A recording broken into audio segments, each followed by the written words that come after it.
malam Bapak Ibu Saudara Jemaat GPIB Sejahtera Jakarta. Semoga kita semua dalam keadaan sehat-sehat selalu dan semoga kita semua dalam lindungan Tuhan semata. Pada malam hari ini saya akan kembali mengajak kita semua untuk melanjutkan mari membaca Alkitab yang terdapat di dalam kitab Wahyu pasal yang ke-21 sampai dengan pasal yang ke-22. Dan pembacaan Alkitab kita pada malam hari ini merupakan pembacaan yang terakhir karena kita semua sudah sampai di akhir pembacaan, yaitu dalam kitab Wahyu. Sebelum kita membacanya bersama dan mendengarkan pembacaan Alkitab, mari kita berdoa. Tuhan Yesus yang baik, kami mengucap syukur pada malam hari ini kami telah di penghujung pembacaan Alkitab yang terdapat di dalam kitab Wahyu. Sebelum kami membaca dan mendengarkannya, kiranya Tuhan memberkati kami selalu, curahkan Roh Kudus-Mu atas kami agar kami mampu berkonsentrasi dengan baik dalam membaca Alkitab. Inilah doa dan pengharapan kami, dalam nama Tuhan Yesus kami berdoa. Amin. Wahyu pasal yang ke-21 sampai dengan pasal yang ke-22 saya akan membacakan untuk kita semua dalam versi Alkitab terjemahan terbaru edisi kedua. Wahyu pasal yang ke-21 sampai dengan pasal yang ke-22 yang menyatakan, "Lalu aku melihat langit yang baru dan bumi yang baru, sebab langit yang pertama dan bumi yang pertama telah berlalu, dan laut pun tidak ada lagi. Aku juga melihat kota yang kudus Yerusalem yang baru turun dari surga dari Allah, yang berhias bagaikan pengantin perempuan yang berdandan untuk suaminya. Lalu aku mendengar suara yang nyaring dari tata itu berkata, 'Lihatlah, kemah Allah ada di tengah-tengah manusia dan ia akan tinggal bersama mereka. Mereka akan menjadi umatnya dan Allah sendiri akan menyertai mereka sebagai Allah mereka. Ia akan menghapus segala air mata dari mata mereka dan maut tidak akan ada lagi. Tidak akan ada lagi perkabungan atau ratap tangis atau duka cita, sebab segala sesuatu yang lama itu telah berlalu.' Ia yang duduk di atas tata itu berkata, 'Lihatlah, aku menjadikan segala sesuatu baru.' Lalu firman-Nya, 'Tuliskanlah, karena segala perkataan ini dapat dipercaya dan benar.' Firman-Nya lagi kepadaku, 'Semuanya telah terjadi. Akulah Alfa dan Omega, yang awal dan yang akhir. Orang yang haus akan kuberi minum dengan cuma-cuma dari mata air kehidupan. Siapa yang menang, ia akan memperoleh semuanya ini, dan aku akan menjadi Allahnya dan ia akan menjadi anakku. Namun orang-orang penakut, orang-orang yang tidak percaya, orang-orang keji, pembunuh-pembunuh, orang-orang yang berbuat cabul, tukang-tukang sihir, penyembah-penyembah berhala, dan semua pendusta, mereka akan mendapat bagian mereka di dalam lautan yang menyala-nyala dengan api dan belerang. Inilah kematian yang kedua.' Kemudian datanglah seorang dari ketujuh malaikat yang memegang ketujuh cawan yang penuh dengan ketujuh malapetaka terakhir itu. Lalu ia berkata kepadaku, 'Marilah ke sini, aku akan menunjukkan kepadamu pengantin perempuan mempelai anak domba.' Lalu di dalam roh ia membawa aku ke atas sebuah gunung yang besar dan tinggi, dan ia menunjukkan kepadaku kota yang kudus itu, Yerusalem, turun dari surga, dari Allah. Kota itu penuh dengan kemuliaan Allah dan cahayanya sama seperti permata yang paling indah, bagaikan permata yaspis, jernih seperti kristal. Temboknya besar dan tinggi, pintu gerbangnya ada 12 buah. Di atas pintu-pintu gerbang itu ada 12 malaikat, dan di atasnya tertulis nama ke-12 suku Israel. Di sebelah timur terdapat 3 pintu gerbang, di sebelah utara 3 pintu gerbang, di sebelah selatan 3 pintu gerbang, dan di sebelah barat 3 pintu gerbang.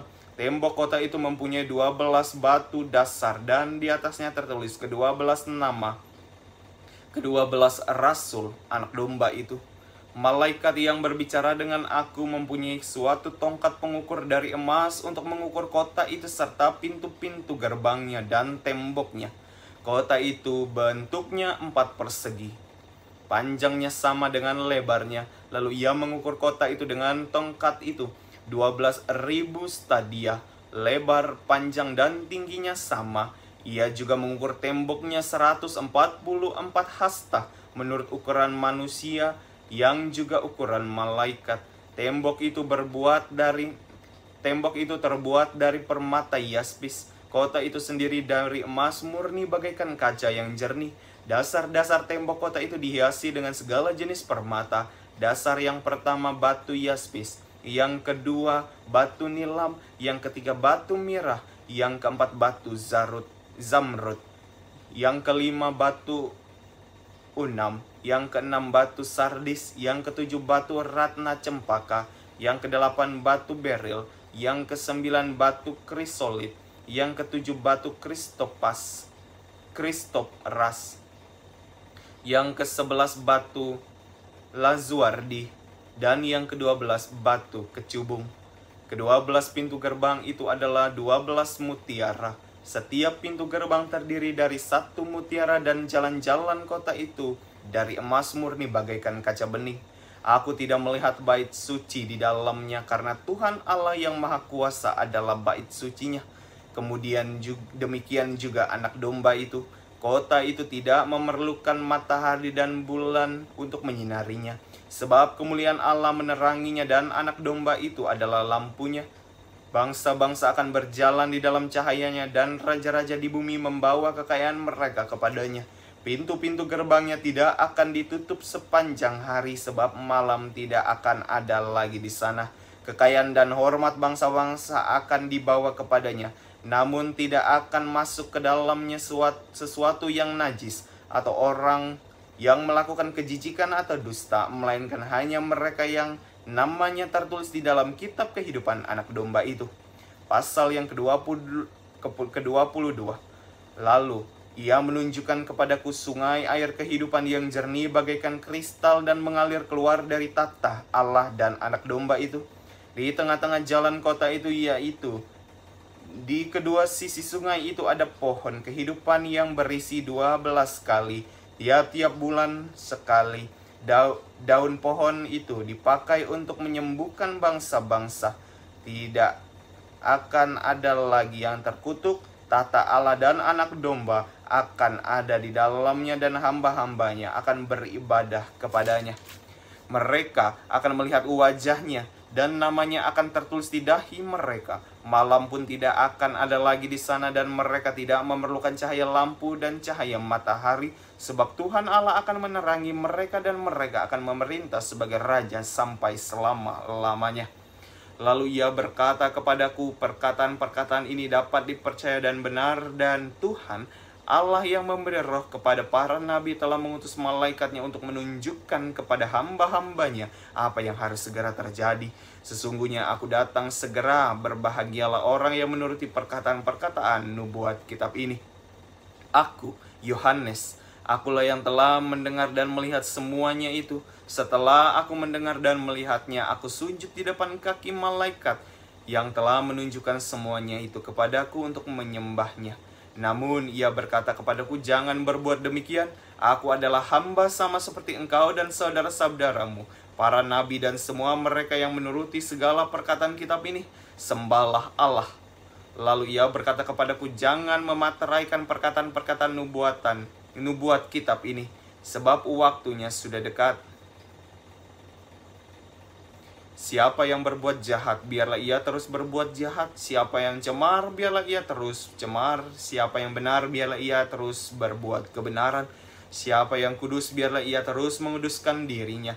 Sebab sesungguhnya aku datang segera dan aku membawa upahku untuk membalaskan kepada setiap orang menurut perbuatannya. Akulah Alfa dan Omega, yang pertama dan yang terkemudian, yang awal dan yang akhir. Berbahagialah mereka yang membasuh jubahnya. Mereka akan memperoleh hak atas pohon kehidupan dan masuk melalui pintu-pintu gerbang ke dalam kota itu. Namun anjing-anjing dan tukang-tukang sihir, orang-orang yang berbuat cabul, pembunuh-pembunuh, penyembah-penyembah berhala, dan setiap orang yang mencintai dusta dan melakukannya tinggal di luar.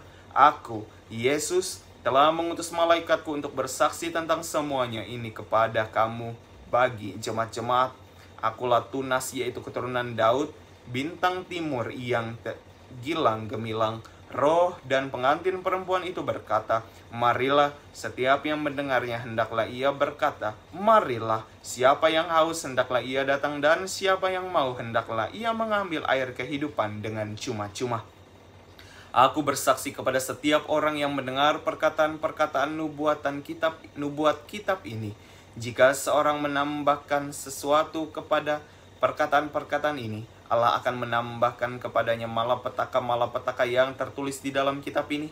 Jikalau seorang mengurangkan sesuatu dari perkataan-perkataan kitab nubuat ini, Allah akan mengambil bagiannya dari pohon kehidupan dan dari kota kudus seperti yang tertulis dalam kitab ini.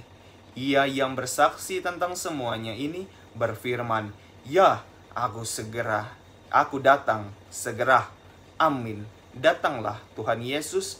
Anugerah Tuhan Yesus menyertai kamu sekalian. Demikianlah firman Tuhan. Bapak, Ibu, Saudara, mari kita berdoa. Tuhan Yesus, terima kasih karena kami boleh membaca kebenaran tentang firman Tuhan sampai akhir di dalam kitab Wahyu pasal yang ke-21 sampai dengan pasal yang ke-22 ini. Kami sangat bersyukur ya Tuhan karena kami boleh menyelesaikan pembacaan Alkitab kami mulai dari Kejadian sampai dengan Wahyu. Kami sangat bersyukur ya Tuhan, semoga apa yang terus kami baca, ayat demi ayat, pasal demi pasal, dapat menjadi pegangan dalam kehidupan kami. Dan malam telah menjadi bagian kami ya Tuhan, sudah saatnya kami untuk beristirahat. Dengan itu kami memohon penyertaan Tuhan dalam peristirahatan kami. Semoga kami bisa tidur dengan nyenyak dan besok pagi bisa bangun dalam keadaan selamat, lalu melanjutkan segala aktivitas kami sesuai dengan kehendak Tuhan saja. Inilah dan pengharapan kami ya Tuhan, kami persembahkan di dalam nama Tuhan Yesus. Amin.